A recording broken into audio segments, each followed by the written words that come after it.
Jadi aku tunggu dia, Pak. Oh, jadi itu ceritanya, pantas kamu marah. Bapak juga mungkin akan marah jika orang tua dia. Lalu, apa yang kau lakukan pada saat itu? Saya kejar dia, Pak. Terus ketembuk badannya sekali di depan kelas. Jadi itu, pasti ada alasannya kamu kayak gitu kan? Iya, Pak. Masa saya biarkan dia ngejek-ngejek orang tua saya, Pak? Ya saya belain lah, Pak. Masa orang tua saya diejek aja? Memang wajar jika kita menilai diri bisa kita tertekan. Untung aja kamu tidak berbuat yang lebih parah yang akan menyebabkan itu cedera. Iya, Pak. Untung saya cuma sekali mengukurnya, Pak. Itu pun pelan. Padahal aku lepas kali, Pak. Untung saja kamu bisa mengontrol diri. Tapi kamu memilih tidak berbuat yang lebih parah lagi kan? Iya. Nah, sekarang kita coba lihat. Apakah tindakan kamu memukul kawan di kelas tadi sesuai dengan keyakinan atau prinsip kamu? Enggak, Pak. Nggak enak marah-marah dan berhenti, Pak.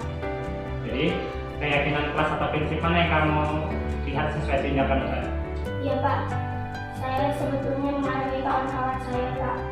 Mungkin soal itu aku emosi, jadi nggak bisa menunjukkan sikap itu, Pak. Kamu meyakini tidak kalau menghargai orang lain itu penting buat kamu? Yakin, Pak? Iya, setuju. Kita harus saling menghargai satu sama lain. Tapi kan ada keyakinan kita sepakati yang perlu kita jalankan di saat kita marah kan? Iya, Pak. Saya akan lebih bersabar lagi jika saat bermain dan berpikir dulu sebelum berbuat. Kira-kira apa yang bisa kamu lakukan untuk memperbaiki masalah ini?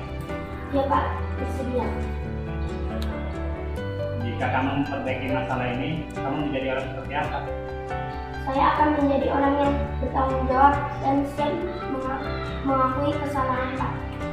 Menurut kamu, bagaimana perasaanmu menjadi orang seperti itu? Bangga, Pak, karena bisa bersabar dan tidak emosi, Pak. Baik, kalau gitu coba pikirkan bagaimana menyelesaikan masalah yang terjadi. Saya akan meminta maaf dan berjanji tidak akan menumpuk lagi, Pak. Kalau begitu, datangi temanmu tadi, lakukan apa yang kamu lakukan. Hai Nay, kangen Bapak sama kamu. Udah berapa hari ini nggak pernah lah Bapak nampak tugas-tugas kamu. Iya, Pak, saya belum sempat mencari, Pak, karena saya sama kelas kemarin. Oh, jadi itu ceritanya. Terus kamu jarang mengumpulkan tugas. Dulu waktu kecil juga Bapak sering bantu orang tua Bapak jaga jualan. Jadi tahu bagaimana sibuknya jaga jualannya kan? Iya, Pak, makanya tugas-tugas saya belum siap, Pak, karena habis jaga waktu berjalan. Memang capek sih kalau kita jaga jualan, apalagi kita harus berbakti sama orang tua. Tapi kita kan juga ada kewajiban di sekolah. Nah, sekarang kita coba lihat tindakan yang kamu lakukan ini sesuai nggak dengan keyakinan atau kesepakatan kelas yang udah kita buat.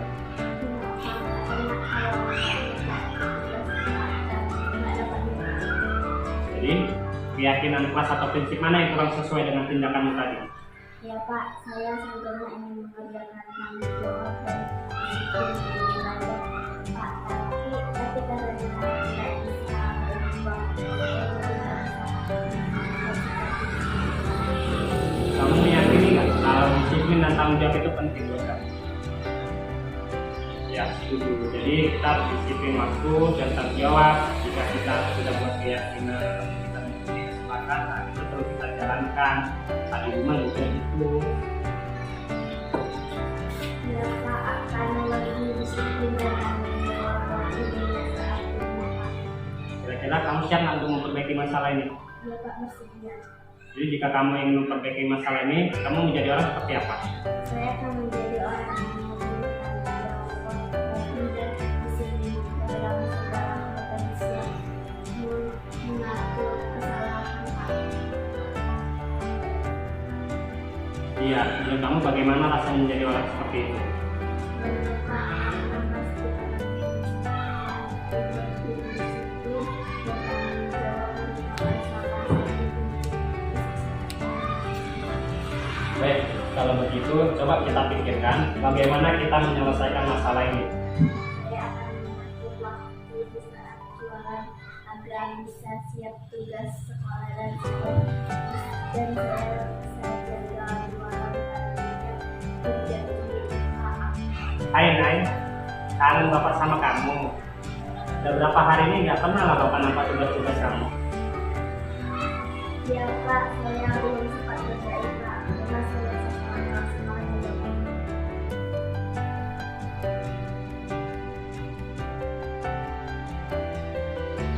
Assalamualaikum warahmatullahi wabarakatuh. Selamat pagi dan salam sejahtera bagi kita semua yang saya hormati, kepala sekolah dan Bapak Ibu guru. Di sini saya izin dan minta maaf mengganggu waktu Ibu dan meminta waktu Ibu untuk beberapa waktu ke depan, karena di sini selain menyebarkan tentang pemahaman dari buku berat, di sini saya juga ingin berbagi apa yang sudah saya dapatkan selama pendidikan 2 bulan. Jadi Bapak dan Ibu nanti kita bisa diskusi tanya jawab dari materi ini. Jadi sekali lagi saya mohon izin waktu Bapak Ibu dan kesempatan yang telah diberikan kepada saya. Nah, di sini saya Fadila Chandra, berasal dari sekolah SD 1068 Sekolah Bahasa Jogja. Selain itu, saya juga merupakan salah satu calon penggerak angkatan ibu dari Kabupaten Deli Serdang. Di sini Bapak dan Ibu, saya akan menyebarkan pemahaman materi tentang budaya positif. Ya Bapak dan Ibu, budaya positif. Jadi selain saya membagi ini, saya juga sedang melakukan beberapa simulasi bagian nanti akan kita bahas. Nah, apa yang akan kita bahas di dalam budaya positif ini? Bapak dan Ibu, yang namanya budaya positif berarti nilai-nilai kebajikan atau kebiasaan-kebiasaan. Jadi di dalam budaya positif yang akan saya bahas di dalam pertemuan ini ada beberapa poin dari nilai-nilai budaya positif. Yang pertama tentang perubahan paradigma belajar. Yang kedua tentang disiplin positif. Yang ketiga tentang motivasi perilaku. Yang keempat tentang kebutuhan dasar manusia. Masuk nanti Bapak dan Ibu.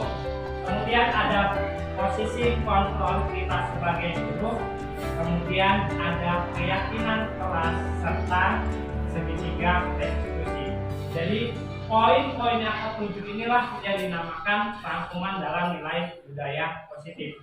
Nah, apa budaya positif? Kita bahas yang pertama tentang paradigma baru. Bapak dan Ibu, sebelum saya menjelaskan paradigma baru, kita sudah mengenal paradigma baru sewaktu sekolah ini menjadi sekolah penggerak. Apa inti dari paradigma baru? Mungkin kita sudah mengetahui dari berbagai sumber.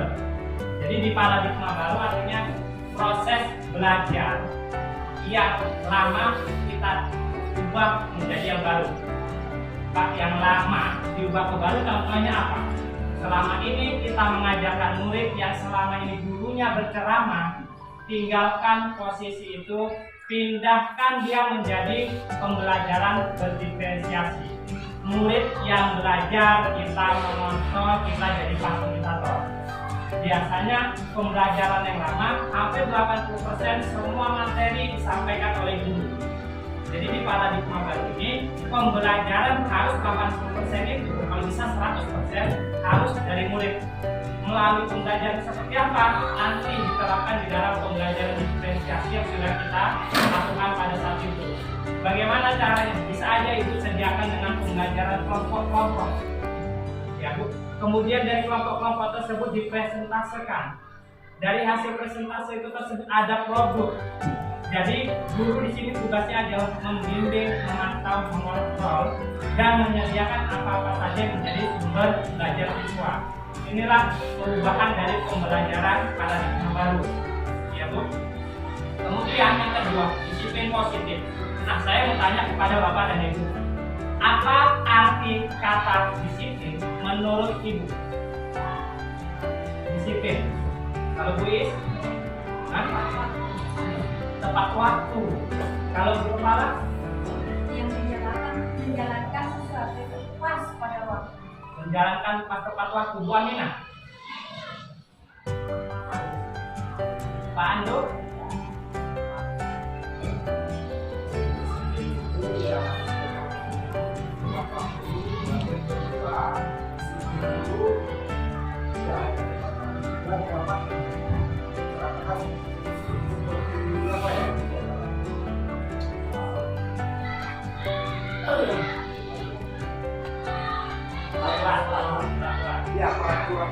perlakuan kasar. Baik, jadi Bapak Denny, sebetulnya ada kekeliruan yang kita asumsikan selama ini bahwasanya disiplin identik dengan hukuman dan identik dengan peraturan. Ya Bu, tata tertib peraturan atau hukuman kita identik dengan disiplin seperti itu. Nah, dari sini kita ingin melihat disiplin yaitu sesuatu yang dilakukan seseorang untuk mendapatkan kepatuhan.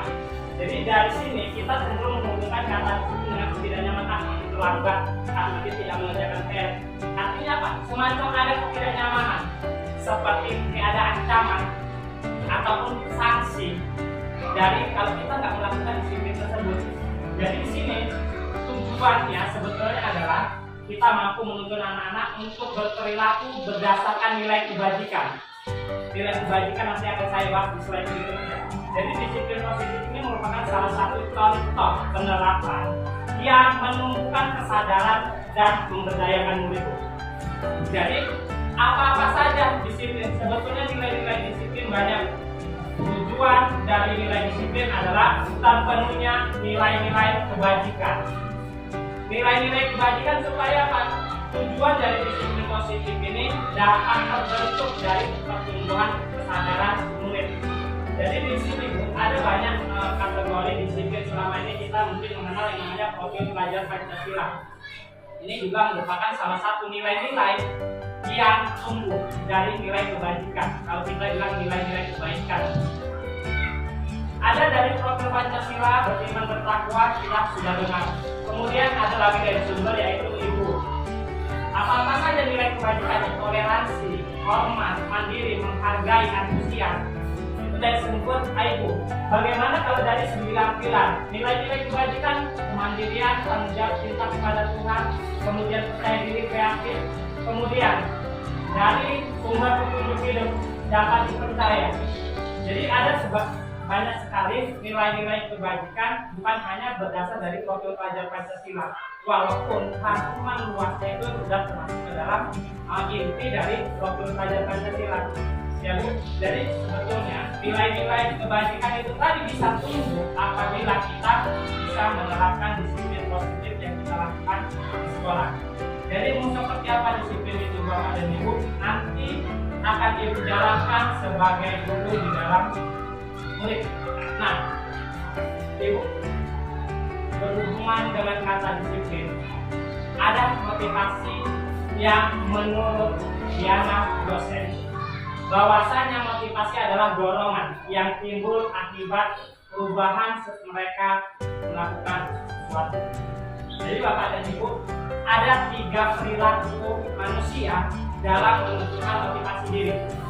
Ada 3 bentuk perilaku manusia dalam menentukan motivasi diri. Dan Bapak Ibu, coba kita tanya dalam diri kita masuk sebentar sharing. Menurut Bapak dan Ibu masing-masing, Ibu ada di bagian motivasi yang mana? Kita tanya satu-satu, nggak apa-apa ya Bu ya. Kalau sudah ada di motivasi menghindari ketidaknyamanan atau hukuman kah, mendapatkan penghargaan kah, atau karena dari diri sendiri? Lalu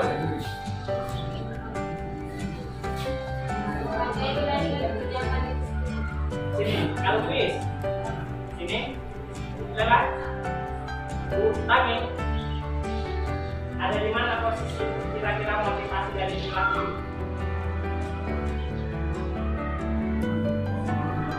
Motivasi karena ada hukuman kah? Karena adanya penghargaan kah?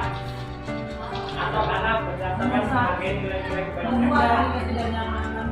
Menghindari ketidaknyamanan. Udah nih? Nilai kebajikan utama. Sama. Lanjut. Nomor 2.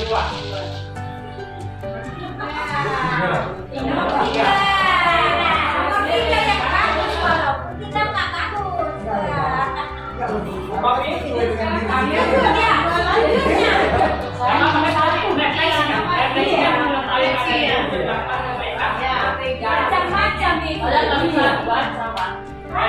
Jadi ada motivasi untuk untuk menghindari hukuman. Ada motivasi untuk mendapatkan penghargaan, ada motivasi untuk menghadirkan nilai-nilai kebajikan. Jadi saya jelaskan satu-satu Bapak dan Ibu. Menghindari hukuman ini adalah motivasi terendah dari manusia. Contoh, ya.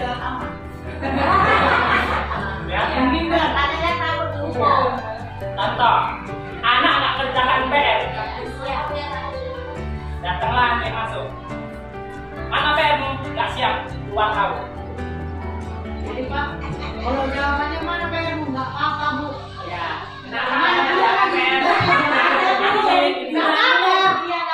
Jawabannya nggak apa-apa. Apa jawabannya? Contoh gini, Siapa yang emosi? contoh gini. Untuk menjawab pertanyaan itu saya kasih perumpamaan aja. Coba semua tangan ini digenggam. Ya, coba buka. Nanti bisa buka tangan ini. Karena ada gerakan dari otak. Sekarang gantian, ini saya. Itu malah.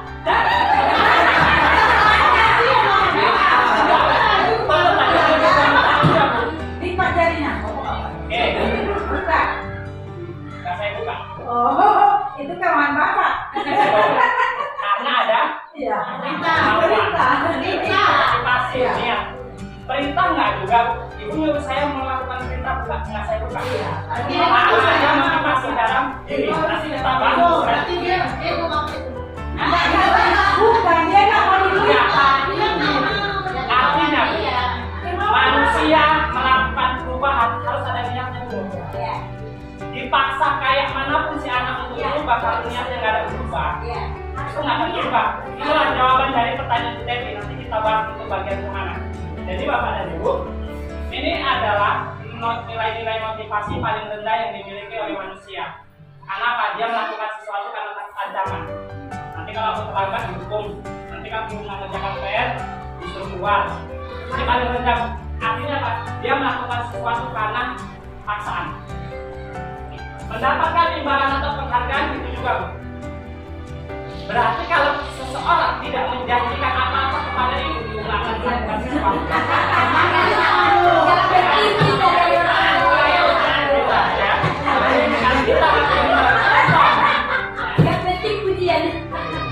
Siapa yang bisa jawab? Ibu kasih permen. Permen inilah sebagai imbalan.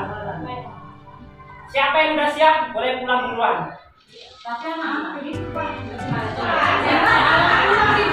Gak apa-apa, itu motivasi. Iya. Motivasi. Orang melakukan sesuatu kan ada dorongan. Karena didorong-dorong tadi makanya itu kan. Kalau sama anak mengetahui Jadi Bu, ini tadi contohnya ya Bu. Jadi kalau anak dapat situasi, Pak saya udah siap, ada permennya, ibu nggak bawa permen.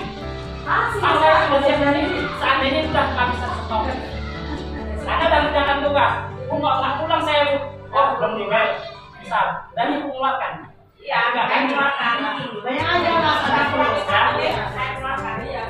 Jadi intinya dorongan-dorongan inilah yang membuat manusia membentuk jadi apa? Apakah itu membentuk dia jadi seperti ini? Jadi dari motivasi perilaku dorongan ini yang paling bagus adalah menghargai nilai diri sendiri. Karena Pak dia udah yakin dengan nilai dia. Aku kalau nggak siap PR, nanti jadi pemalas. Kalau aku jadi pemalas, berarti nanti karena kelas. Apa ya yang harus dilakukan biar aku bisa kerjakan PR? Berarti ada nilai kewajiban tanggung jawab dia. Disinilah letak disiplin positif dia. Oh berarti aku harus mengerjakan PR walaupun aku nggak dikasih bonbon ataupun aku nggak mendapatkan bonbon, tapi dia melakukan karena dia ingin mengubah diri dia menjadi lebih baik. Di mana nilai kebajikannya Bu? Nilai kebajikannya di 7 item ini tadi. Banyak nilai-nilai. Mana yang diambil dia Bu? Makanya tanamkan dalam diri dia apa yang harus dia lakukan dengan kemampuan diri dia. Kalau bisa anak melakukan sesuatu dorongan bukan karena hukuman, bukan karena paksaan ataupun menghargai mendapatkan penghargaan, tapi dorong dia untuk mendapatkan nilai-nilai ada dalam diri dia. Karena kita kenal Bapak dan Ibu, nilai karakter itu sudah ada kan Bu, tinggal dibentuk. Bagaimana seorang guru membentuknya? Inilah nilai-nilai dibagikan. Kemudian Bapak dan Ibu, ini kebutuhan dasar manusia, bukan kita sebagai guru, orang tua, lebih murid juga ada kebutuhan dasar. Bagaimana murid mau bisa ikut kita belajar kalau kebutuhan dasar dia tidak terpenuhi? Ya, kebutuhan dasar dia tidak terpenuhi dari segi bertahan hidup. Bertahan hidup ini berarti apa? Kalau di sekolah makan tidak juga, pakaian. Bagaimana anak sekolah kalau dia nggak punya pakaian? Makanya sebelum dia sendiri dia harus punya dulu kebutuhan dasar yang harus kita penuhi. Apakah kita sendiri tidak? Ada orang tua, ada diri dia sendiri. Kemudian kasih sayang, ini yang agak sulit Bapak dan Ibu. Sering kali kita mendapatkan contoh, ialah pilih kasih, dia diajarlah. Ada anak-anak yang tidak seperti itu. Sebetulnya kita tidak seperti itu. Kita hanya melihat potensi dia di sebelah sana, kita melihat potensi dia di sebelah sini. Tapi terkadang anak seperti itu kan, mudah-mudahan di SD belum ada. Biasa di SMP dan SMA, apalagi dia ada puber. Yalah, dekat aja Bapak itu kemudian dilakukan. Apabila kebutuhan salah satu dasar ini tidak dipenuhi, maka anak pasti tidak akan belajar atau ada mengalami gangguan belajar dalam proses yang kita lakukan. Jadi Bapak dan Ibu penuhi dulu salah satu kebutuhan dasar siklim. Jadi karena di sini judulnya adalah manusia berarti lebih besar. Kemudian Bapak dan Ibu tentang konsep ini yang pertama kali tadi.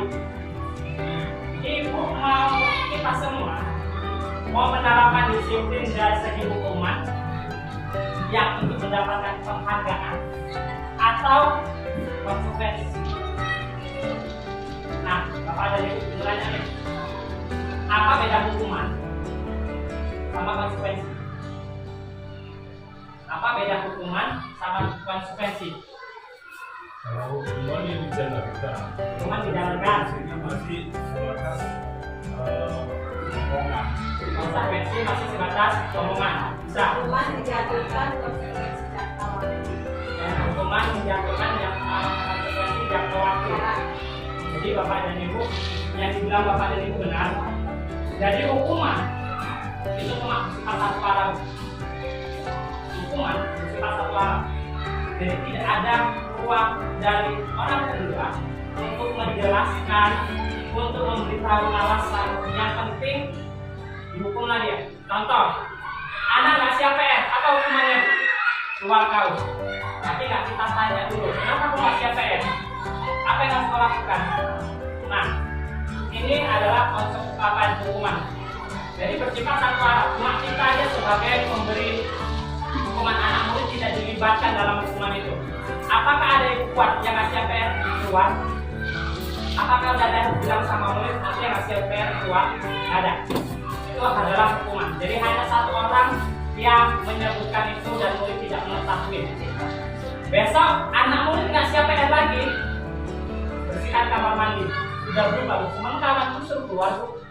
Anak-anak yang keluar, dia nggak kerjakan PR juga, rupanya disuruh bersihkan kamar mandi.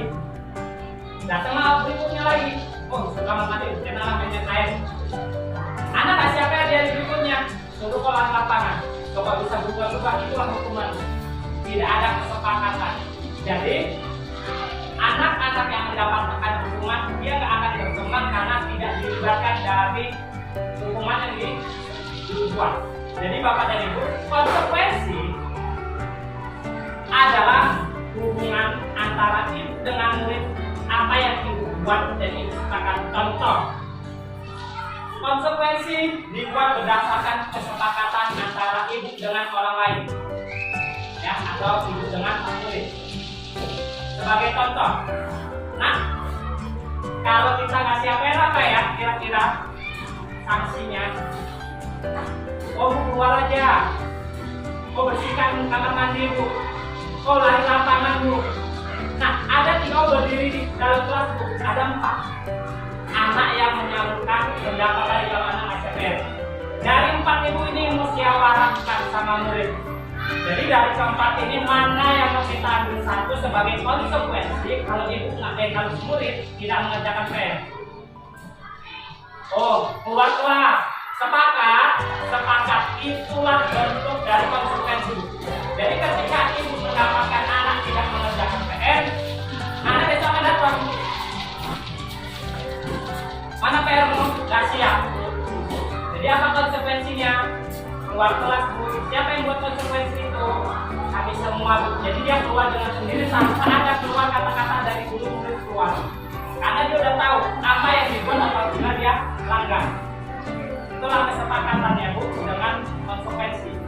Kemudian yang ketiga adalah restitusi Bu. Restitusi ini adalah penyelesaian dari suatu masalah. Jadi di sini menciptakan kondisi murid untuk tidak mengulangi lagi masalahnya. Datang anak. Jadi di dalam penerapan ini tadi ada 3 ya Bu. Ada hukuman, kemudian ada konsekuensi, yang ketiga adalah restitusi. Jadi anak yang nggak siap PR, kenapa nggak siap PR? Jaga adik Pak. Emang jaga adiknya dari jam berapa sampai jam berapa? Jam 8 sampai jam 12 Pak. Jadi bagaimana kamu biar bisa mengerjakan PR? Saya akan mengatur waktunya Pak. Jadi restitusi itu adalah perbincangan antara guru dan murid, tapi jangan guru yang kasih tahu bagaimana dia bisa menyelesaikan PR-nya. Pancing anak untuk dia sendiri yang mengungkapkan jalan masalahnya. Jadi bagaimana kamu kalau besok bisa tidak mengerjakan PR? Saya akan keluar kelas. Mau kamu kayak gitu? Tidak. Jadi apa yang harus kamu perbaikin? Saya akan mengatur waktu. Jadi selama saya menjaga adik, mungkin pengajarnya masih tidur, saya akan kerjakan. Jadi masalah yang dihadapi murid juga yang menyelesaikan jalan keluar. Itulah restitusi. Besok jangan nanti kau siapkan PR ya, kau siapkan PR jam 7. Nah itu kita nggak boleh menyelesaikan itu. Jadi pancing anak untuk berpikir-pikir, bernafas-pikir, itulah restitusi. Ya, jadi restitusi itu adalah berbincang dengan murid bagaimana menemukan masalah dan menyelesaikan masalahnya. Ini ada contoh kasus tidak mengerjakan PR. Kalau hukuman, mungkin guru akan menghukum di depan kelas sendiri. Ada kesepakatan. Tapi kalau di konsekuensi tadi kan sudah adanya kesepakatan, yang tidak mengerjakan PR dihukum 3 kali lipat. Ini siapa yang buat? Murid dan guru. Kalau di restitusi, guru akan menanyakan dulu, menggali dulu apa masalahnya dan bagaimana murid bisa menyelesaikan masalah. Bukan guru yang menyelesaikan masalah, tapi murid. Inilah contoh kasus dari bagaimana menerapkan disiplin positif dari segi hukuman, konsekuensi, restitusi. Jadi kalau saya mengartikannya, ini cuma guru yang berbuat. Ini ada perbuatan guru dan murid yang berbuat. Jadi seperti itu saya mengartikan dalam bahasa ringkasnya. Kemudian, ini posisi kontrol kita sebagai guru. Mungkin Bapak Ibu sudah tahu kita ada di posisi mana ketika kita berhadapan dengan masalah yang dihadapi oleh murid. Bu, 1, 2, 3, 4, 5. Posisi mana yang sering kita jalankan? Kalau saya pribadi masih sering di 1 dan 2, 3. Tapi secara tidak langsung kita semua udah pernah ya kemarin karena kita bertanya-tanya kan. Penghukum, pembuat rasa bersalah, teman, pemantau, manajer. Menurut Ibu, yang paling bagus dari posisi kontrol kita sebagai guru yang mana? Nomor 1, 5. Nomor 5. Baik, Bu. Penjelasan ya.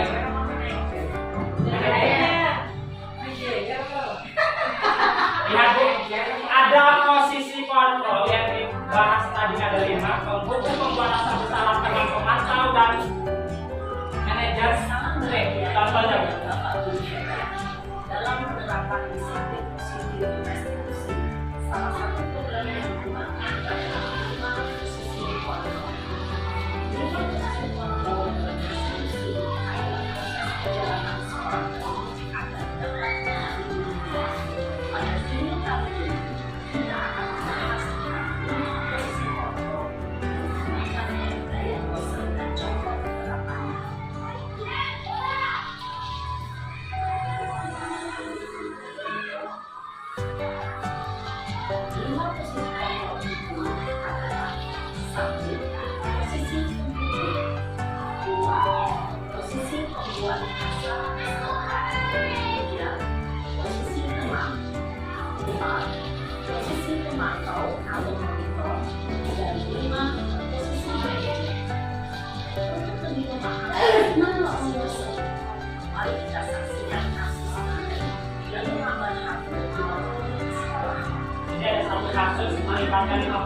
menemui kita lihat mana yang paling bagus Bapak dan Ibu dari anak yang terlambat datang ke sekolah. Ini dari 1, posisi penghukum.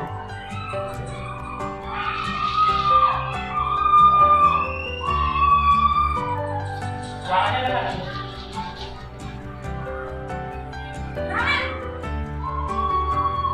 Sini kamu. Selalu terlambat. Kamu deh, pasti terlambat. Apa? Apa coba? Alasan kamu apa lagi? Apa sih kamu tidak terlambat? Malas sekali ya kamu jadi anak. Dasar kepala itu. Gak kapok-kapok sih kamu. Sudah berapa kali terlambat? Sana, kamu beli lapangan basket. Buang kali. Kenapa? Kamu melawan ibu. Berani-beraninya jawab. Sudah terlambat, masih berani jawab pula. Sekarang, keliling lapangan basket 5 kali sekalian. Biar kapok. Cepat. Pergi sana ke lapangan basket. Posisi penghukum biasanya berbicara dengan nada tinggi, menghakimi, menunjuk-nunjuk, menyakiti, dan membunuh. Hukuman bisa berupa fisik maupun psikis. Ibu dan bapak berbeda. Dampak yang terjadi pada diri tidak berkaitan pada posisi hukum. Ada bentuk cenderung akan membuat bahkan menikmati.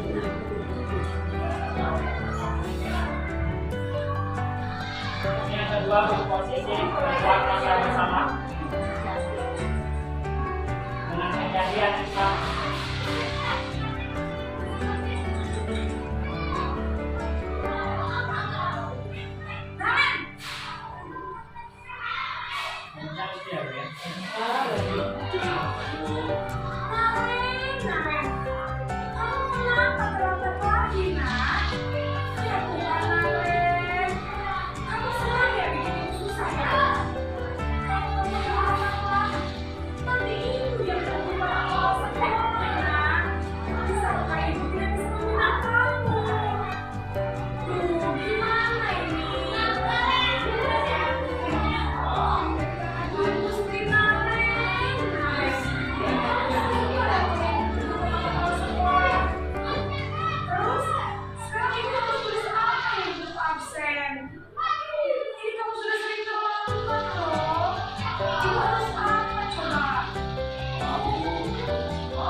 Bisa lah, Bu.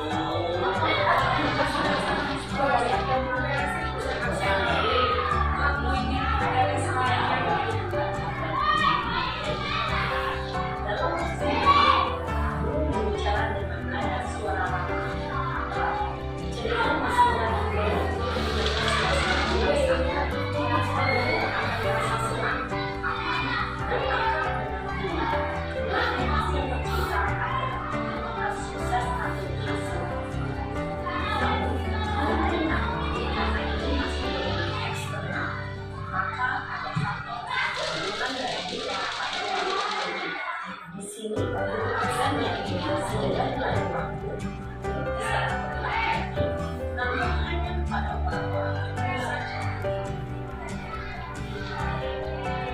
Posisi keempat sebagai penantau.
Seorang pemantau menunjukkan hasilnya dengan sifat yang nyata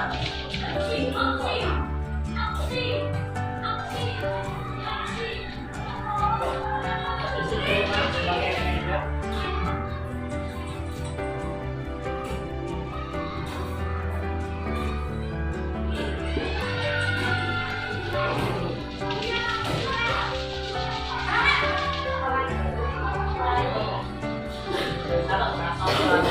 Tapi dikontrol oleh perilaku.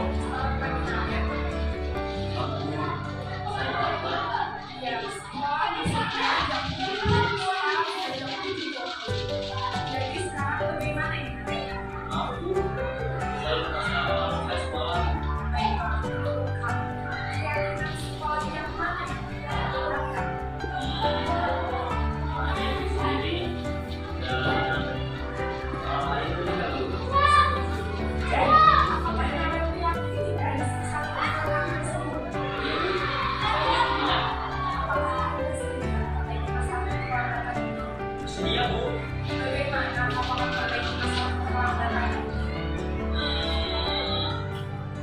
Saya akan coba untuk tidak lupa menyesal hal saya, Bu.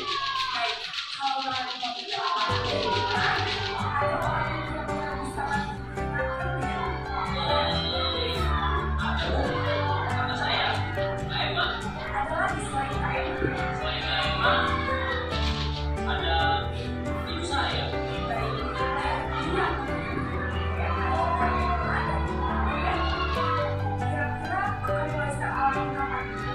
Setelah sekolah, sudah saya lakukan.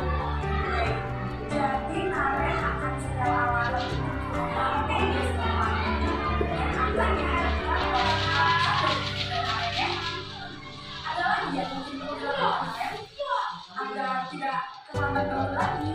Tidak ada, Bu. Terima kasih untuk bersama kamu. Sekarang kamu lebih baik kelas belajar. Terima kasih. Posisi manajer adalah posisi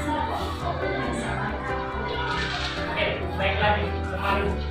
Jadi kita sudah melihat satu kasus dengan penerapan ini. Jadi kita bisa menyimpulkan bahwasanya apabila kita melakukan posisi waktu sebagai pemukul dan pembalap bersalah, maka kita memiliki kegagalan sebagai guru dan murid juga akan menjadi perdendam dengan kita karena mereka tidak dijadikan lagi untuk memperbaiki masalahnya.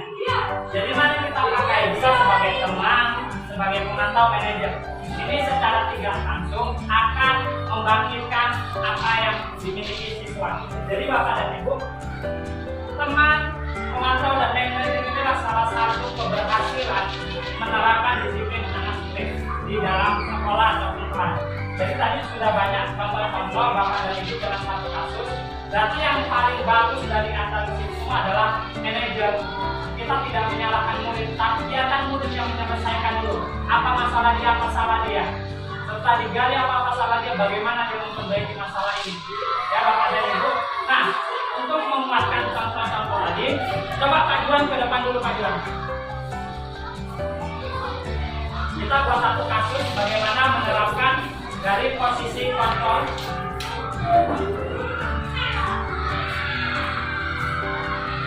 Baik. Nah, misal Pak Juan silakan dulu. Pak Juan adalah seorang guru. Kita mau melihat bagaimana posisi kontrol yang akan dilakukan terhadap Pak Juan. Misal kita mau ambil siapa di muridnya Pak Juan? Mau kita ambil sebagai siapa di contoh muridnya? Wis. Ya udah. Nah, kejadiannya Bapak dan Ibu, ya. Contoh kasusnya, murid tidak membawa buku paket. Kelas 1 juga ya caranya. Oke. Nah, kita jalani semua. Pak Juan, gambarannya adalah ada satu kasus di gambar. Anak murid tidak membawa buku paket. Jadi dia tidak bisa mengikuti pelajaran Bapak karena Bapak sudah membuat buku paket. Nah, coba lakukan. Bagaimana kalau melakukan posisi hukuman terhadap orang yang tidak membawa buku paket? Ini antara siswa dengan guru. Siswa dan guru. Lagi bebas kita manggil. Ya, Pak. Ya, Gantian lah, gantian siswa yang lelado. karena Mana bukumu?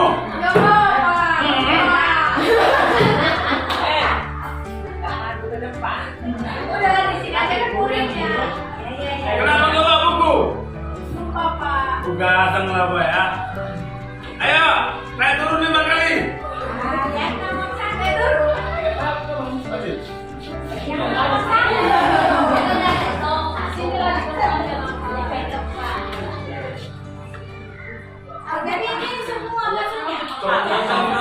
Nggak tahu naik turun.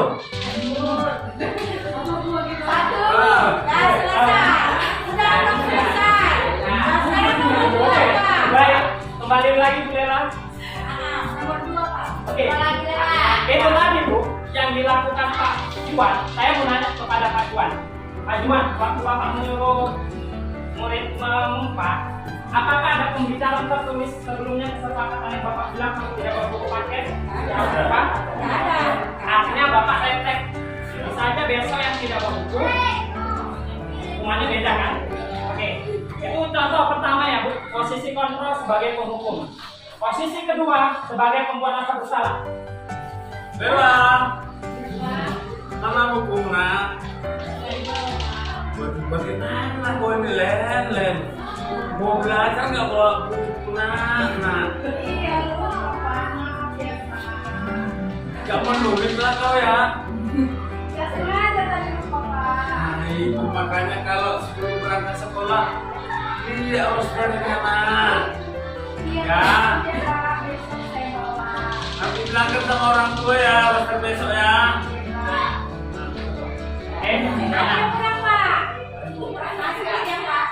Ada yang kurang. Ibaratnya gara-gara si Lela nggak bawa buku, Bapak ini ada sanksi ke Bapak karena anak aku gara-gara ini nanti aku dimarahin oleh sekolah. Ya kan Bapak ya?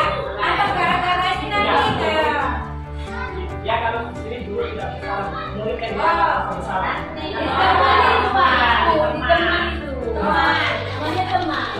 Jadi dengan kasus Pak Juan pembuat rasa bersalah, kalau kau nggak bawa buku, Bapak panggil orang tua kau besok ya. Nah, itulah dia akan cenderung pojok. Oke? Ya Bapak itu contoh kasus kedua.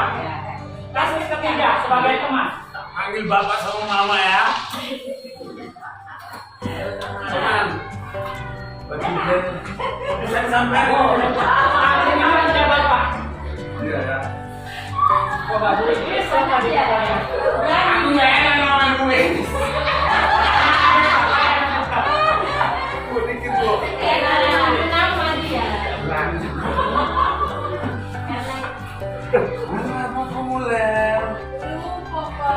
udah dibawa.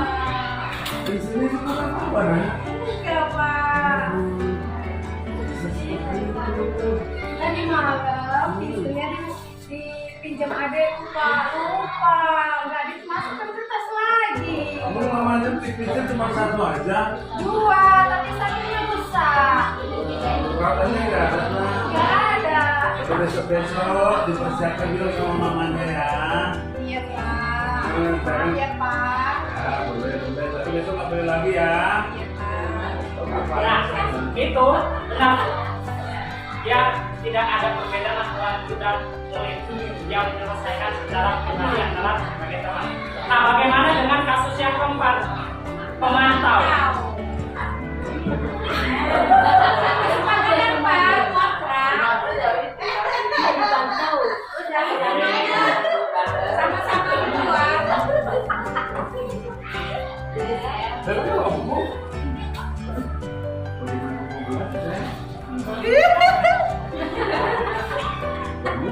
teman-temannya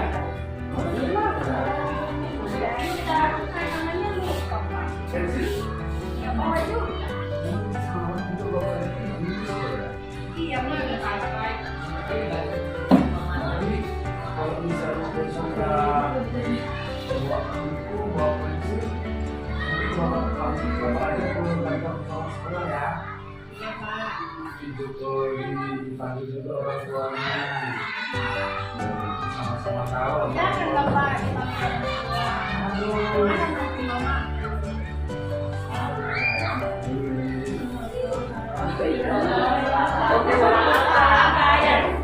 Kalau sama kata nggak boleh Pak.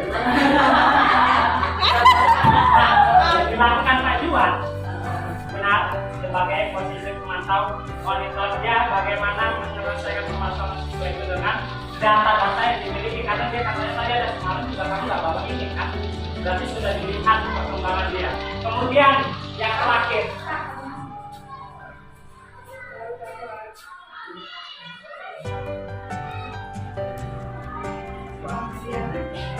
baik sebagai manajer. Jadi manajer ini adalah bagaimana Bapak melakukan penyelesaian masalah yang dibuat dia dan diselesaikan dia.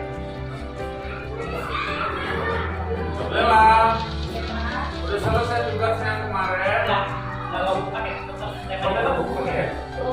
Tinggal buku paket.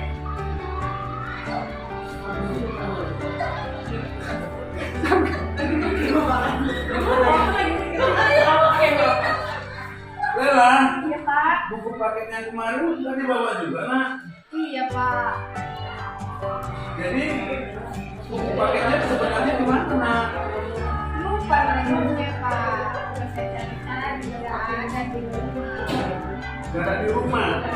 Udah ditanya sama papa sama mamanya. Udah, tapi kata mamanya lagi, Pak. Oh, nanti bilang aja sama papa sama mamanya ya. Buku paket teman, biar saya pinjamkan di fotokopi ya. Iya, Pak. Atau nanti dibelikan sama pihak sekolah ya nak ya. Iya, Pak. Makasih ya, Pak. Jangan terlibat lagi ya sayang ya. Iya, Pak. Oke, tepuk tangan dulu. Depan tadi itu, Pak. Depan. Saya koreksi sedikit ya, biar sama pemahaman kita. Tadi pun di posisi manajer diangkat kakak antara Pak Juan dan Udahlah. Ada yang kurang. Kenapa? Apa kekurangan Pak Juan tadi sebagai guru? Menindaklanjuti murid yang tidak mampu paket kopi, bisa jelaskan? Siswanya belum ada.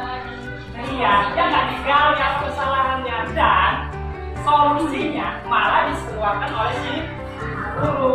Jadi bagaimana melakukan posisi manajer? Boleh, kenapa nggak ya boleh, kenapa nggak bawa buku paket? Karena buku paketnya hilang, Pak. Kenapa bisa hilang? Kamu taruh di mana kemarin semalam? Lupa naruhnya, Pak. Jadi apa yang kamu lakukan? Apakah kamu di situ bangga dengan kamu yang hilang? Iya, Pak. Bagaimana biar bisa buku itu kembali dan kamu bisa mengikuti pelajaran seperti biasa? Ini saya bilang terima kasih. Bisa kamu terapkan di besok. Itulah kita cuma memahami dia yang menyelesaikan sendiri. Jadi kata-kata besok fotokopi yang sudah keluar dari guru lagi ya Bapak dan Ibu. Baik, ini tadi sebagai penghukum, pemantau, pembuat rasa bersalah, kemudian manajer dari kasus tidak bawa buku. Bu Ida, minta dulu ke depan. Tadi guru laki-laki, sekarang guru perempuan. Bu Ida ke depan.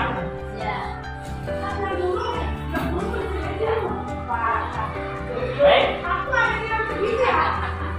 Ulama sama Bu Teti minta tolong ya sebagai perannya. Ulama dan Bu Teti berantem. Siapa yang nangis? Yang nangis ngadu sama dulu.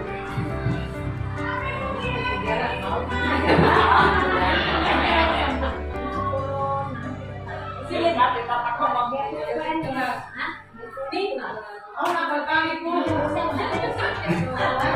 Sini lah berantamnya. enggak, ya kalau atau mereka datang, itu malah datang. Semua terbuat. Oh iya. Ayo Ibu, Mana ini? dalam mengelola nangis siapa yang nangis?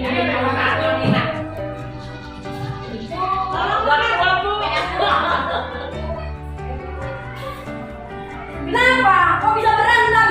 Ini suasana belajar. Nah, di sini karena Ibu ini sudah mendapat laporan, berarti Ibu tidak boleh menindak yang nangis. Ibu harus menindak yang membuat dia nangis. Oh, baiklah, panggilan kawan itu tadi.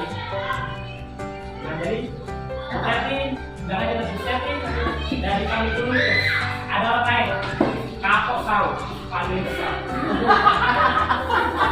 Kita yang berbilang kapok. Nah, ulama baca lagi.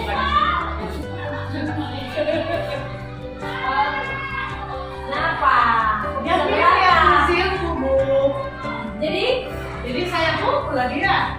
oh, jangan main pukul, kan ada gurunya. Itu tidak boleh.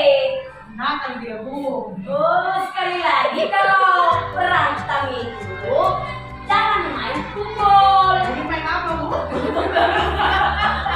Lapor sama gurunya. Itu yang baru. Baik, yang dilakukan Bu Aida, posisi mana kira-kira Bapak dan Ibu? Masih satu. Bukan. Sebagai teman. Karena Ibu tidak melakukan sanksi kepada dia, Ibu hanya berbincang lain kali dan dipukul laporkan ke guru. Itu adalah posisi sebagai teman. Coba Ibu lakukan sebagai posisi penghukum. Galanya Kalau udah berani, nanti kalau berantem lagi apa hukumannya? Opa, berapa kali? Kurang lagi, harus 20 kali. Betul. Posisi mana yang dimainkan Bu Aida? Pemantau. Karena dia membuat kesepakatan. Yang Ibu lakukan untuk sebagai penghukum adalah langsung. Langsung. Kenapa? Boleh Pak. Kenapa Bapak langsung? Boleh Pak. Di sana ada membuat apa yang dikeluarkan kan? Nah, terserah Ibu. Jadi kalau menghukum, kau buat nangis si Rama aja berdiri kau. Tanpa kita nanya apa alasannya, langsung dia berdiri. Inilah sebagai penghukum. Ya Bu, tadi sudah dijelaskan pembuat rasa bersalah pun sudah. Coba Ibu lakukan sebagai posisi manajer. Bertanya, jawab, dia minta solusi. Kenapa tadi berantem? Iya, dia nakal, masih musuh saya.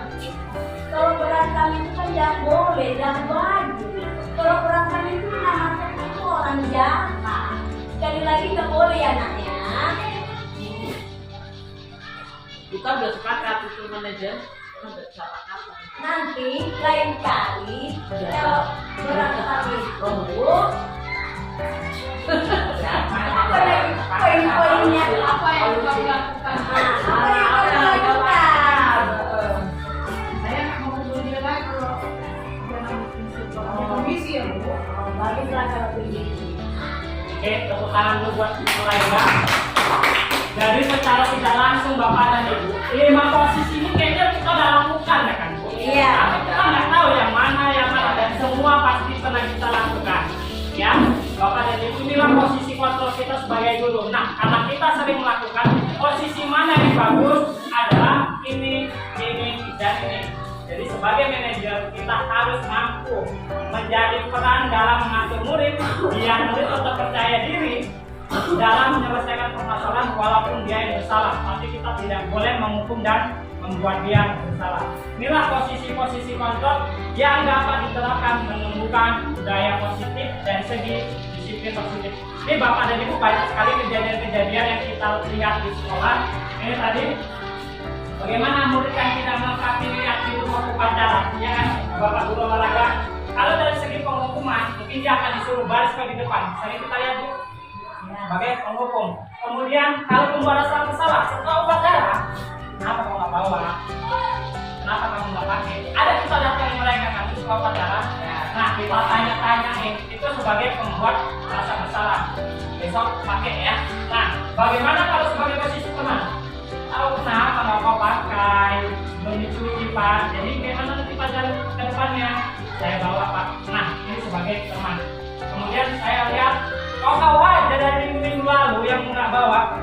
Apa nggak mampu kamu membeli peralatan itu? Nah dia berarti sudah melihat data. Secara langsung pemantauan dia sudah buat mungkin jadi bersalah. Jadi kalau posisi manajer, kenapa kamu nggak bawa nak? Lupa. Jadi bagaimana dia bisa kamu bawa ke depan? Akan saya masuk atas. Kapan masuk atasnya?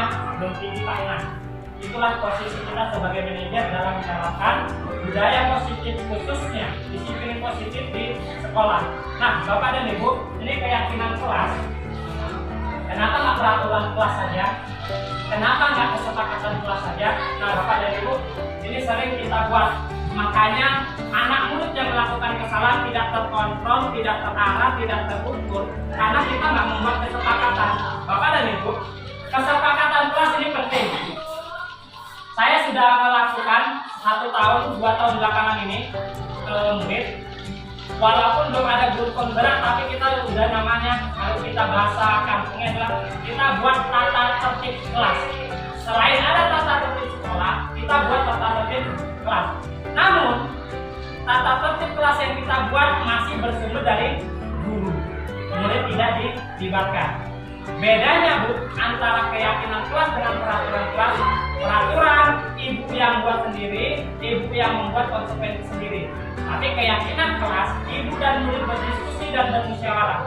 Bapak dan Ibu, ini saya ada membuat kesepakatan dengan murid. Ini bukan dari saya. Ada murid kami 5 kelompok. Kelompok 1 buat peraturan apa yang mau kita buat di kelas. Tulis masing-masing 3, 1 orang 3. Dituliskan dalam 1 kelompok. 2 dapat. Kelompok 2 seperti itu. Kelompok 3 seperti itu. Kelompok 4 seperti itu. Kelompok 5 seperti itu. Jadi mereka sudah punya buku. Kelompok 1 ke depan.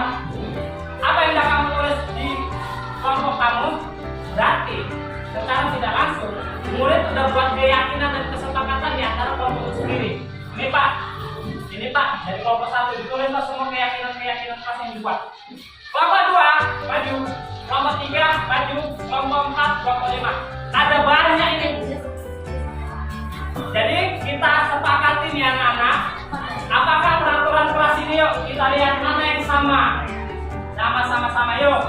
Jadi dari sini pandu 1 orang ketua kelasnya. Dari sini apa yang mau kita buat jadi keyakinan kelas? Oh Pak, harus tiket. Kalau nggak tiket apa hukumannya atau konsekuensinya? Tiket 1 minggu itu harus dimusyawarahkan Bapak dan Ibu. Jadi ketika ada kesepakatan kelas, mereka juga sudah tahu. Ini contoh keyakinan kesepakatan kelas yang sudah saya buat berdasarkan musyawarah dengan murid. Yang pertama, setiap pagi harus tiket. Ini berdasarkan murid semua Bu. Apa yang konsekuensi kalau mereka tidak tiket? Mereka akan tiket 2 hari. Ya Bu. Yang kedua, tidak boleh mengejek nama orang tua. Dari mana usulannya nih? Dari murid. Karena Pak, Bapak diejek, Mama diejek. Mereka buat masukan. Tidak boleh mengejek orang tua. Apa hukumannya kalau mengejek orang tua? Berdiri di depan kelas. Mereka yang buat. Yang ketiga, tidak boleh ngasih jari tengah. 1 meter kemarin semua gini-gini Bu. Ya, jadi kami bilang bagaimana tidak mengasih jari tengah, apa hukumannya? Lari Pak, lari. Kalau ini bahasa hukumnya aktif. Nggak tahu ya, nanti nggak tahu. Ya. Kalau bahasa itu nanti ibu diskusi lah sama pribadi orang yang lebih paham. Kalau di tempat ini kan malu, Kalau ini nggak pernah. anak gini. Kak Juan tahu apa kan? Gini. Jadi ibu kalau mau tahu ini artinya apa, di YouTube sering kali nih bu, apalagi yang sekarang lagi viral, apa Karen Dinner kan, semua digini-ginikan kan. Nah, kalau kita orang kita nggak tahu, tapi kalau orang yang paham ini tahu artinya apa. Ini merendahkan perempuan. Apa dari itu? Nah, yang berikutnya dilarang main setik di kelas. Di luar kelas boleh, karena dibuat kesepakatan tidak boleh main di kelas. Kalau pas istirahat di luar kelas boleh. Bapak dari itu siapa yang buat? Mereka. Kalau ada kejadian main setik di kelas, apa konsekuensinya? Ambil Pak, mereka yang ambil. Dan mereka yang mengumpulkan. Setelah pulang, entah mereka mau dibuang atau apa, tetap karena kita sudah ada tim. Yang keempat, yang kelima, buku harus ada namanya. Karena setiap saya asal konten, murid yang sebagian Pak nggak ada namanya. Dibuat kesepakatan itu. Dari apa konsekuensi kalau buku nggak ada namanya? Lempar Pak. Buang. Kemudian tidak boleh merusak barang dan benda yang bukan miliknya. Kadang mereka sering ngambil tuh di meja. Makanya saya sering speedrun sama tinta nggak pernah saya bawa tuh.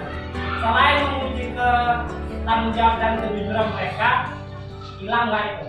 Makanya sebetulnya karakter itu bisa dilakukan secara tidak langsung. Kalau pulpen hilang 1000, biar aja masih kaya. Kemudian tidak boleh membuang sampah di kelas. Ini Bapak dan Ibu sering kali dilatih. Nah, apa konsekuensinya? Muntik sampah 1 ton. Mereka yang menunjukkan dan mereka yang musyawarahkan. Ke kamar mandi harus izin 1 orang, tidak boleh 2, kecuali perempuan. Itu sudah disepakatin. Apa hukumannya kalau ke kamar mandi tidak ada izin? Kalau tidak ada izin, berarti dia tidak boleh keluar. Minimal harus keluar kelas kalau di luar. Kemudian ada kesepakatan berikutnya, tidak boleh mengerjakan PR di kelas. Ya Bu. Kemudian dilarang mengoyak dan membuang buku. Ini yang dimain kapal-kapalan. Kemudian tidak boleh berantem dan tidak boleh bawa stiku. Tidak boleh bawa stiku, ini kesepakatan kita juga. Sudah 2 tahun. Apa dampaknya? Stiku kita sita. Makanya 2 tahun ini mereka tidak ada bawa stiku. Tahun ini mereka bawa tapi tidak pernah digunakan. Jadi Bapak dan Ibu, apabila kesepakatan kelas sudah kita lakukan dan kita membuat hukuman dari kesepakatan itu, kita salah nggak? Kita memberi hukuman kepada mereka yang melanggar, kita salah nggak? Enggak. Kenapa? Sudah ada musyawarah dialog berdasarkan kesepakatan. Makanya Bapak dan Ibu, hukuman dan konsekuensi itu beda. Hukuman cuma 1 orang, konsekuensi adalah perilaku yang dibuat kalau dia melanggar apa. Ya Bapak dan Ibu, itulah. Makanya kalau kita mau buat selama di kelas biar anaknya tertib, buat kesepakatan. Ingat kesepakatan ini diambil bukan berdasarkan emosi sesaat, tapi renungkan mereka di dalam kelompoknya dulu, baru nanti gabungkan jadi satu, baru nanti sepakatnya. Jadi itulah dikatakan kesepakatan kelas atau keyakinan kelas. Yang berikutnya Bapak dan Ibu, ini tadi teknis saja lah Bapak dan Ibu, tergantung Bapak dan Ibu nanti melakukannya. Ini tadi segitiga restitusi sebetulnya sudah diterapkan tadi waktu Ibu sebagai manajer. Kita menggali masalah, mengidentifikasi masalah, menyelesaikan masalah. Jadi ingat Bu, restitusi, segitiga restitusi, saya ulangin, restitusi dan segitiga restitusi adalah menyelesaikan masalah yang dibuat oleh orang yang bersalah atau bermasalah. Jangan sekali-sekali Ibu yang menyelesaikan jalan keluar atau menyelesaikan masalah, tapi harus murid yang menggali sendiri apa sumber masalahnya dan bagaimana murid menyelesaikan masalahnya. Jadi itu Bapak dan Ibu.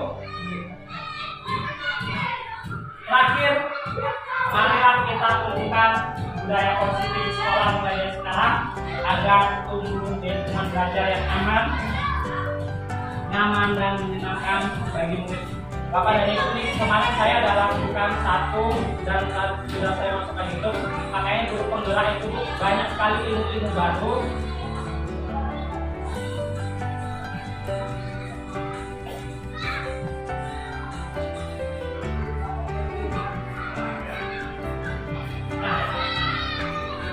Ketika melakukan segitiga restitusi atau menyelesaikan masalah proyek, istilah bahasa gampangnya, jangan adakan masalah itu di depan kawan-kawannya, biar kita tidak membuat dan mencoba anak menjadi orang yang bermasalah.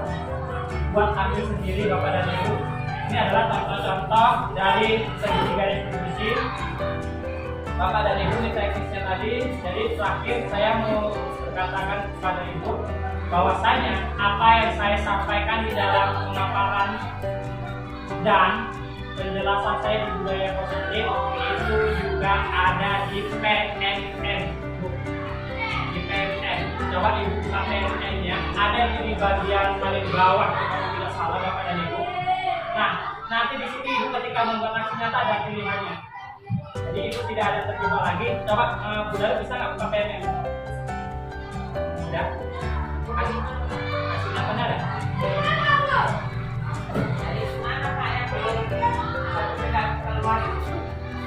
Jadi saya terpelajari dari punya Bu ini, dari punya saya, Lela, mungkin ada teman. Kemarin kan saya seperti dapat bagaimana sertifikat bisa keluar namun tidak ini. Rupanya saya sudah menganalisis ketika Ibu melakukan aksi nyata, pertama sesuaikan dengan judul. Bukan judul modul Ibu ya. Judul modul sama judul aksi nyata beda Bu. Jadi ambil di judul di aksi nyata, buat materi dulu, baru aksi dokumentasi. Buat materi dulu, baru dokumentasi. Tidak harus video, tidak harus PowerPoint, tidak harus Word. Karena punya Bu Hemi aja pakai Word, dia bisa buat sertifikasi. Foto-fotonya aja yang saya masih ditaruh semua kayaknya kemarin punya Bapak Dede. Kan itu sudah dalam jangan pakai. Baru dua ya Bu. Keluar satu ya, tiganya nggak keluar. Jadi biar aja. Karena saya gini Bu. Pribadi ya Bu ya. Sertifikat guru penggerak, sertifikat PNS. Kalau buat PNS itu bisa naik-naikan pangkat. Namun kalau satu sertifikat dibuat dalam tahun yang sama, misalnya Ibu mengerjakan 5 hari, keluar sebelum kita mulai keluar, saya sebagai apa? Jadi aku sengaja dulu bulan. Dan Bapak dan Ibu, terima kasih atas segala kesempatan waktunya, atas pematerinya. Mungkin dengan ada penyampaian saya kurang menarik ataupun kata-kata yang menyebutkan Bapak dan Ibu, saya mohon maaf. Semoga apa yang kita pelajari hari ini bisa menambah pengetahuan kita dalam menumbuhkan budaya positif. Saya sudahi dengan wabillahi taufiq wal hidayah. Wassalamualaikum warahmatullahi wabarakatuh. Tepuk tangan dulu buat Bapak dan Ibu. Pertanyaan saya Pak seperti ini Pak. Dari penjelasan Bapak yang saya lihat tadi, saya kurang, kalau dibilang kurang setuju, salah. Kalau diikuti, ya mungkin harus kan gitu. Dari tujuan IKM, tadi Bapak jelaskan ketika si anak itu kita beri tugas, tentunya matematika, IKM itu tugasnya hanya melihat kemauan atau kemampuan si anak. Karena kita tahu si anak itu tidak sama semua daya tangkapnya. Contohnya matematika itu kan punya jalan. Kalau kita tahu ini tugas semua, kerjakan di rumah. Kita jalan seperti itu. Rupanya dia nggak kerjakan. Bagaimanapun caranya Pak, mau satu tahun kita biarkan itu dia mengerjakan di rumah, itu pasti nggak selesai. Karena dia nggak ngerti. Nah, maksudku, apakah si anak itu hanya kita perbolehkan belajar mengerjakan atau menguji kemampuannya gitu? Baik, Bapak dan Ibu bisa ditangkap semua kira-kira biar tujuan PKM. Bapak dan Ibu tujuan PKM paling lain. Yang dilihat adalah kebutuhan belajar murid. Bapak dan Ibu, jadi apakah nilai anak cuma dia dari kemampuan atau kemauan? Karena minat beda-beda. Jadi Bapak dan Ibu, ini berhubungan dengan pembelajaran diferensiasi. Kenapa Pak Juan bisa menganalisis itu? Karena dia sudah melihat anak ini nggak suka ini, anak ini nggak suka ini, anak ini nggak suka ini, anak ini maunya sini, anak ini nggak siap, anak ini bodoh, itu lagi satu. Pak Juan sudah melakukan asesmen diagnostik. Di dalam pembelajaran diferensiasi yang dibutuhkan pertama kali adalah asesmen diagnostik, data awal murid. Jadi Bapak dan Ibu, bagaimana menyamakan pembelajaran? Setahun pun kita biarkan, nggak akan bisa ini. Bapak dan Ibu, saya kembali ke pembelajaran diferensiasi, yaitu pembelajaran yang memenuhi kebutuhan murid. Kebutuhan murid yang bodoh bagaimana? Kita penuhi. Kebutuhan murid yang kita bagaimana? Kita penuhi. Caranya bagaimana Bapak dan Ibu? Contoh gini, ini saya rangkum secara keseluruhan. Bagaimana merangkum anak yang nggak suka belajar teori, dia suka belajar menonton. Bagaimana ketika anak mengerjakan tugas, anak yang di lain ribut dan jalan-jalan. Medianya gunakan satu media yang mencampuri semua, yaitu video pembelajaran. Video pembelajaran udah ada gambar, udah ada suara, sudah ada teks. Ya Bu, ini adalah bukan kita harus penuhi 3 media satu enggak. Pakai video pembelajaran. Anak yang suka nonton, silakan dia menonton. Anak yang suka mengerjakan, silakan. Anak yang suka jalan-jalan, kerjakan. Itu masih dasar. Yang kedua, Bu, IKM kita nggak menilai, tapi kalau kita nanti semua sebagai guru penggerak, tahu ilmu guru penggerak, kita cuma menuntun anak bertumbuh kembang berdasarkan potensinya. Anak MM sama anak IPA beda. Anak yang suka olahraga sama suka IPA beda. Kayak mana Bapak menuntun mereka? Apakah Bapak harus menuntun dengan satu jalan yang sama? Enggak. Jadi salah satunya Bapak dan Ibu, di dalam pembelajaran diferensiasi Bapak nggak boleh nyamakan satu tujuan. Ya Bapak, Ibu, kita nggak boleh buat satu tujuan. Kalau anak yang lambat salam 1 tahun tadi kita jelaskan nggak bisa paham, tolongkan tujuannya Pak. Contoh, anak cuma bisa kali-kali 1 sampai 5. Anak bisa kali-kali 2 sampai 10. Anak bisa kali-kali 3 sampai 100. Bagaimana tujuan Bapak? Apakah Bapak membuat ketiga anak ini harus sesuai dengan materi Bapak? Bapak boleh. Bapak harus kasih semua dengan soal yang paling mudah. Anak bisa mengerjakan, yang kita siap mengerjakan. Ketika sudah dapat anak yang ini kan belum siap kan, Bu? Dia udah siap. Bapak kasih level yang berikutnya. Artinya biar tujuan Bapak tercapai sama dia dan tercapai sama dia. Jadi Bapak dan Ibu, pembelajaran diferensiasi IKM tujuannya bukan nilai sekali lagi ya Bu, tapi nanti di akhirnya adalah anak berkembang dalam perkalian 1 sampai 5. Apakah dia tuntas? Anak berkembang dari 1 sampai 100. Jadi tujuannya beda Bu. Bagaimana cara memenuhi kebutuhannya? Ibu harus bisa melihat, memetakan dulu. Ini dari segi anak tersebut Pak. Kalau dari segi yang keadaan nyata yang sering dijumpai kayak mana sih? Kalau Bu semua sudah kita jawab ya kan? Yang paling nyata lah Bu dengan kondisi kelas itu. Kalau nggak masalah nilai nggak perlu ngapain ya ngapain ada nilai sama itu gimana? Jadi mungkin membuat nilai ranking itu kayak mana kalau begitu Pak tujuannya kita? Untuk mengukur sejauh mana kemampuan murid. Jadi buat ibu-ibu yang udah ngerjakan rapor, mungkin mereka akan lebih paham. Karena di situ tidak ada KKM yang ada adalah anak berkembang dalam tujuan pembelajaran. Itu ya Bu ya, bukan anak berkembang dalam pelajaran itu, tapi tujuan. Misalnya IPA dan IPA, Ibu tahunya di siklus air, pandai kali di siklus air. Kopi tahunya di magnet. Jadi ketika di aplikasi atau penyerahan itu, Ibu berkembang dalam hal rangkaian listrik atau siklus air. Kopi dengan mata pelajaran yang sama, kopi mulai berkembang dalam hal magnet. Jadi materi itu tak bisa disamakan. Tapi nilai ada Pak. Nilai ada, tapi kan tujuannya beda. Kita buat asesmennya juga bagi tidak memenuhi asesmen dari Asesmen bukan ada 3. Diagnostik sudah dilakukan kawan. Cuma ujian. Baik, Bu Is, Bu Popi, saya sendiri, apa yang dimasukkan di daftar nilai dari IKN?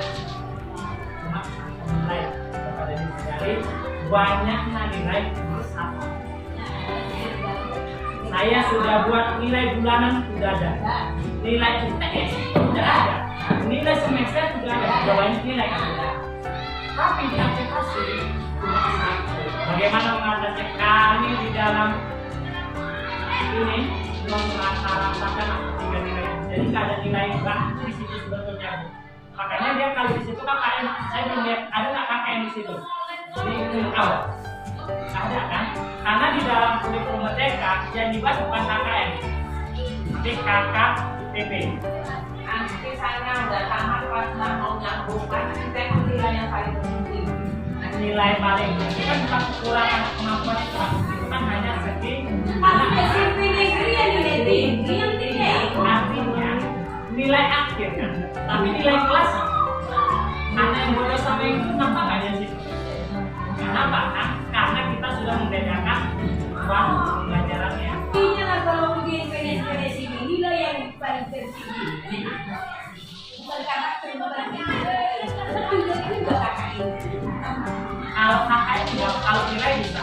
KKN adalah nilai batas kita. KKN nilai batas kita. Iya. Naik ke atas berarti tetap kan. Nilai di bawah KKN berarti perlu bimbingan. Nah, perlu bimbingan supaya dia bisa di atas. Nah, secara langsung, kenapa anak di atas tuntas? Karena di bawah KKN perlu bimbingan. Itu sama dengan KKTP, berarti dia belum berkembang. Makanya perlu diperbaikin. Dia sudah berkembang, makanya sudah perlu ditingkatkan.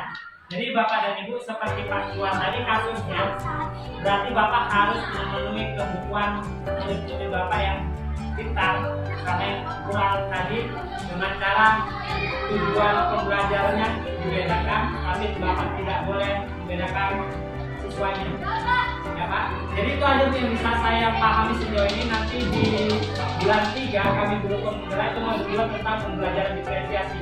Bapak dan Ibu, kalau Ibu mau lebih paham tentang pembelajaran diferensiasi, ada di PMM, lihat YouTube-nya, lihat videonya. Kita tahu bagaimana membuat video, membuat LPP-nya, kita tahu bagaimana melaksanakannya.